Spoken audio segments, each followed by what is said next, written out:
So very clear yon. And we're very, very confident na kulong to mga to. And nagsabi na rin ng Ombudsman, nagsabi na rin ng DOJ, maraming magpapasko sa kulungan. Ang sabi ng Pangulo natin, kailangan bilisan na natin ang pananagot ng mga dapat managot. Sino nagbigay sa kanila? Yung mastermind. Yun ang hanapin natin. ICI, sino nagtayo niyan? Siya. PBBM. Paano pinoprotektahan na rin si BBM eh. We are questioning the credibility of the ICI. Ginagamit to para pagtakpan yung mga kaalyado ng administrasyon. Ang pinag-uusapan natin dito ay daang bilyong piso o maaaring trilyong piso na nawala, natangay, dulot ng anomalous and ghost flood control projects. Dating gobernador ng Ilocos na si Chavit Singson, nagsalita na kung paano prinotektahan ng ICI si Pangulong Ferdinand Marcos Jr. DPWH Yusek Vince Dizon, damay!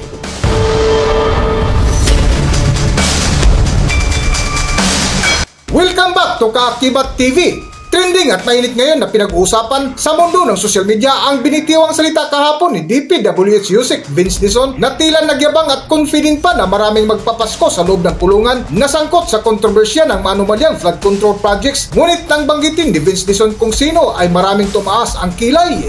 Very, very confident. Kasi nga, dahil most of them ghost project, simple lang naman yun eh. May proyekto dapat. Ito ang budget. Binayaran mo ng buo, pero walang ginawa. Di ba klarong-klaro yun? Na ninakaw yung pera doon? Binayaran mo ng buo, tapos walang ginawa. Di ba? Sabi nga nung yung district engineer, di ba? Binayaran ko po kasi nangako po, natatapusin po eh. Pwede ba yun?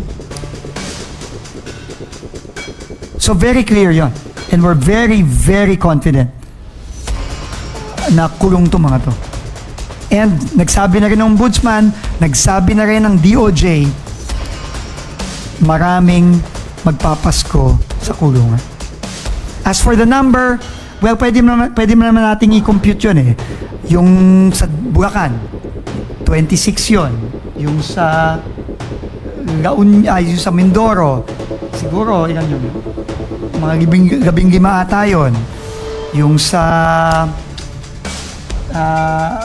La Union, baka mga 48 ang total, no? Pero hindi pa kasama si La Union nata doon. Ay, si Mindoro doon.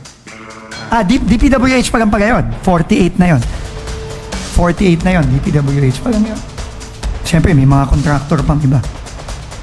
Sir? So, definitely, may higit 50 yan. Baka mga 60 siguro ang estimate ko. Ang sabi ng Pangulo natin, kailangan bilisan na natin ang pananagot ng mga dapat managot.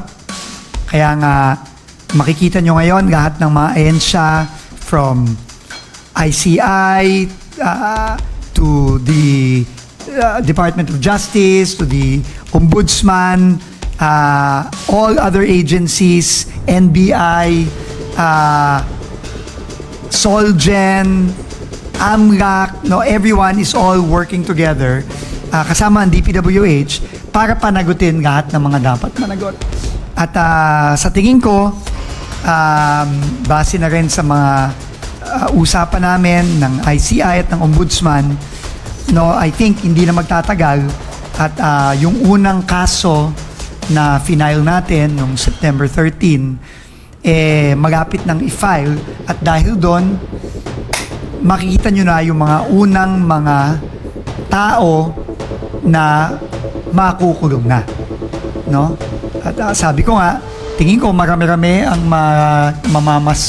magpapasko sa kulungan in the next few weeks and few months, no? Dahil nga nagmadali tayong mag-file ng kaso. To date, I think there are roughly about 4 cases already filed with the Ombudsman.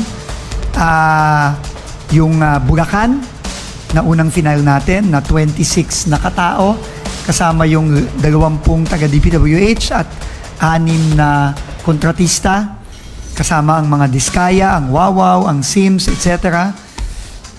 Yung kaso sa Mindoro, no, involving former Congressman Zaldico, at yung kanyang kumpanyang SunWest Corporation, kasama din ang ibang kumpanya ng Diskaya, at may kasama ding mga bagong DPWH personnel.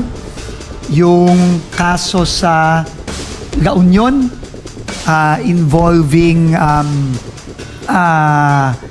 Silver Wolves Corporation na sinasabi nga na ni Mayor Benji Magalong, at sinabi na rin ng ating ombudsman na may links kay Congressman Eric Yap, no? At iba pang mga opisyal ng DPWH, ibang opisyal na naman yon. At yung sa Davao Occidental na St. Timothy ng mga Diskaya ulit, na binid out noong 2021 at binayaran ng buo noong 2022 kahit na wala man lang anino ng proyektong nandun. Kasama nung mga taga DPWH yun, kasama nung district engineer doon na si Larete, no, na pasintabi na nga po at medyo namura ko on live television dahil doon sa nangyari noon, no, doon sa sagot na binigay niya sa akin na binayaran niya si St. Timothy kasi daw nangako sa kanya na tatapusin naman daw. Pero obviously hindi naman ginawa, no? At ngayon lang silang Agosto nagsimula ng trabaho noon. So 4 na kaso 'yon. No, hindi pa diyan binibilang yung mga fraud audit referrals ng COA na I think umabot na ng 17, if I'm not mistaken. COA is 9. And then, meron pang mga iba, no, na mga kaso. So, talagang binibigisan natin ito, no, ayon sa utos ng Pangulo, na dapat managot at makulong na itong mga dapat managot habang nakafile ang mga iba't iba nilang kaso sa ating mga korte. At tingin ko nga, dahil nga napakabilis ng umaksyon ng ating ombudsman, linggo na lang ang bibilangin natin at mafa-file na itong mga kasong to, starting with the Bulacan case na final natin noong September 13 in the next few weeks. So, ongoing tayo dyan. At marami pa tayong mga ifa-file na kaso. Tuloy-tuloy yan. I think this week, meron tayong inaasahang ifa-file na kaso ulit sa ombudsman. I think 1 to 2 cases ang ifa-file natin this week. Hindi ko na muna pangungunahan yung ICI, pero makakaasa kayo within the week meron na namang bagong mga kasong ifa-file tayo. At tuloy-tuloy yan every week na magfa-file tayo ng kaso. Hindi tayo hihinto hanggat hindi natin ma-file ng kaso ang lahat ng dapat managot. Ikalawa, kailangan ibalik ng mabilisan din ang pera ng mga kababayan natin. At last week, nakita nyo, nag-meeting na kami ulit ng ICI at ng lahat ng mga ahensyang involved dito. At gusto ko ding i-anunsyo, this week, meron tayong ifa-file ulit na 2 kaso sa Philippine Competition Commission. Philippine Competition Commission. Nandun din sila sa meeting namin last week. At magfa-file din tayo ng I think 2 panibagong kaso this week involving the case na final natin sa La Union at sa Davao Occidental. So, ganyan ang gagawin natin. Tuloy-tuloy tayo dyan. No? At hindi tayo titigil na habang nananagot at makukulong yung mga dapat makulong at managot, hahabulin natin lahat ng mga assets nila para maibalik ang pera ng ating mga kababayan. No? At nag-ununsyo na rin ata ang customs last week, if I'm not mistaken, na magsischedule na sila ng first auction ng mga vehicles na nasa kamay na nila. No? Hindi ko lang alam kung may date na yan, pero parating na rin yan. No? At mangyayari na rin yan in the next few weeks. No? Itong pagbabalik. At ngayon, ang ating Solicitor General, minamadali na rin ang first civil forfeiture cases na ifa-file nila. At tingin ko, parating na rin yan in the next few weeks. So, tuloy-tuloy tayo dito sa pananagot, sa pagpapakulong at sa pagbabalik ng pera ng ating mga kababayan. Ngayon, Ngayong araw na to, magfo-focus naman ako dun sa pangatlo, which is yung mga reforma na kailangan nating gawin sa DPWH para hindi na to maulit. Ito mga nangyaring to. Kasi, alam nyo, baliwala din lang ang ating mga effort ng pagpapakulong at pagbabalik ng pera kung hindi natin aayusin at babaguhin ang DPWH para hindi na to maulit-ulit. Nakakalungkot kasi, no, nitong mga nakaraang mga ilang dekada, ang daming mga skandal sa korupsyon, ang daming mga nasisiwalat, pero nauulit naman ulit. So, yun ang gagawin natin. At ang sabi ko nga, nung nag-Senate hearing sa budget, ang Pangulo, hindi niya sinabi sa akin na depensahan ang DPWH. Sinabi niya, reformahin ang DPWH at baguhin ang DPWH. At yun ang gagawin natin.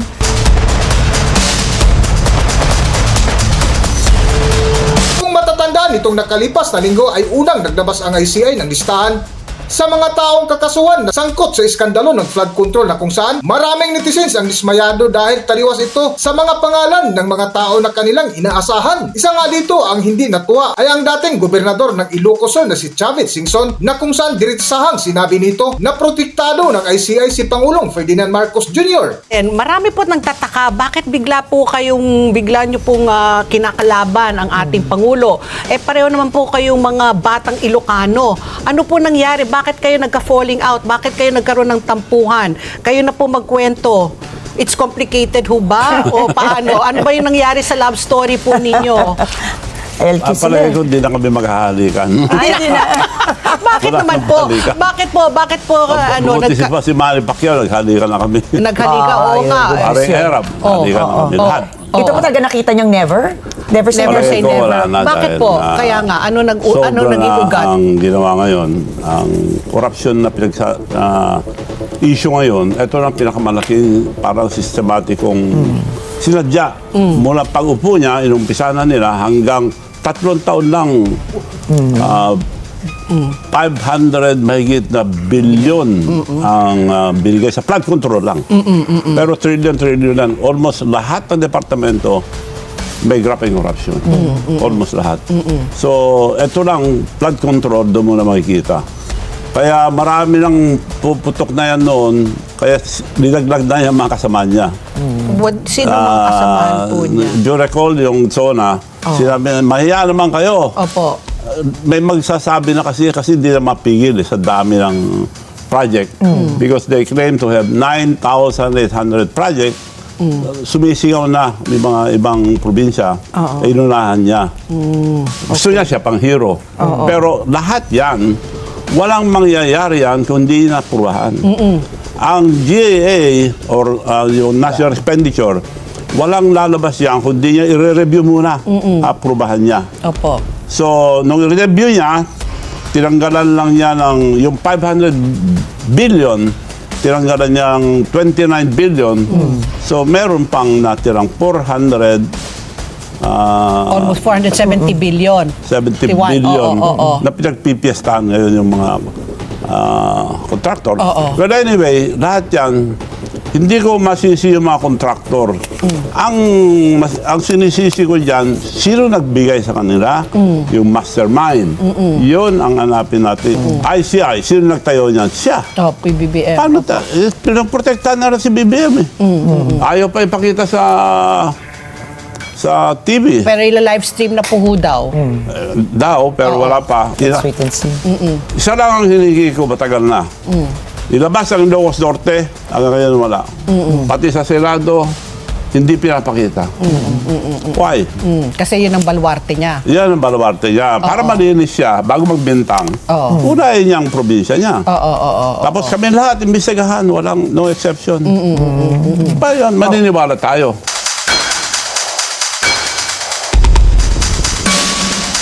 Bukod kay Chavit Singson ay naglabas din ng salubin ang isa pang kapanggagawa party list representative na si Ili San Fernando na kinwestiyon ang credibility ng ICI na tila pinagtakpan ang kaalyado ng administrasyon ni Pangulong Ferdinand Marcos Jr.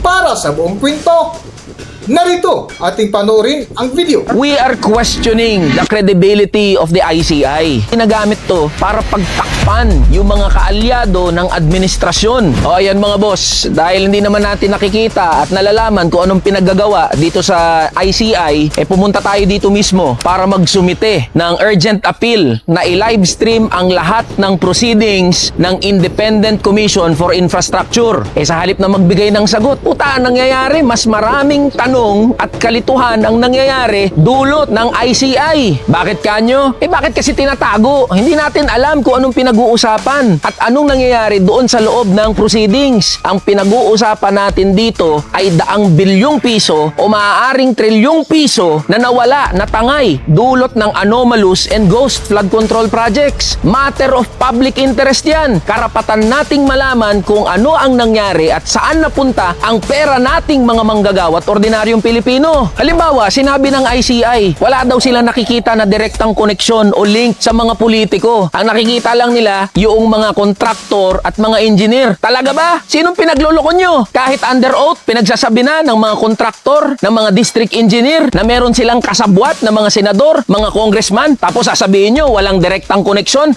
Under oath yan ha. Si Zaldico na congressman, kontraktor at approacher, hindi nyo mailink? Siya nga yung may-ari ng mga kumpanya na nasangkot dito sa anomalous and ghost flood control project. Talaga ba na hindi nyo malaman yung koneksyon ni Zaldico dito sa mga anomalous and ghost flood control project, ICI? Ini-expect nyo na paniniwalaan kayo ng mga manggagawa at ordinaryong Pilipino? Naglolokohan na lang tayo dito eh. Harap-harapan yung ginagago yung mga manggagawa at ordinaryong Pilipino. Yung mga diskaya, sabi hindi na daw sila magpa-participate dito sa ICI. Ano nangyari? Ano ba kasi yung mga tanong na tinanong sa kanila? Ano yung mga pinag-usapan? Ano yun? Safe na sila? Sibat na sila mula dito sa anomalya na to? We are questioning the credibility of the ICI. Hindi natin maiiwasan at di natin masisisi na isipin ng mga tao at kahit ako nga yan ang iniisip ko na walang silbi itong Independent Commission for Infrastructure. Ginagamit at parang ginagamit to para pagtakpan yung mga kaalyado ng administrasyon. Dapat walang pagtakpan. Lahat ng sangkot dapat panagutin. At kung kailangang ikulong, kahit pa kaalyado ninyo, kakampi ninyo, ikulong ninyo. Hayaan nyo na magalit ang mga tao. Putanginang yan. Pera namin pinag-uusapan dyan Kaya mga boss, kung mananatili na ganito, nagagaguhan lang tayo, nagtataki pa ng tae, dapat dito tayo mag-rally. Kalampagin natin, bulabugin natin ang ICI. Nang sa gayon, mabigyan ng hustisya ang mga manggagawa at ordinaryong Pilipino dahil ang pinag-uusapan natin dito, buwis ng mamamayang Pilipino. Tara na, kamanggagawa. Hanggang dito na lang muna ang ating video at kung nagustuhan nyo, huwag kalimutan mag-subscribe at pindutin nyo na rin ang notification bell para ma-notify ko sa ating susunod na video. Maraming salamat!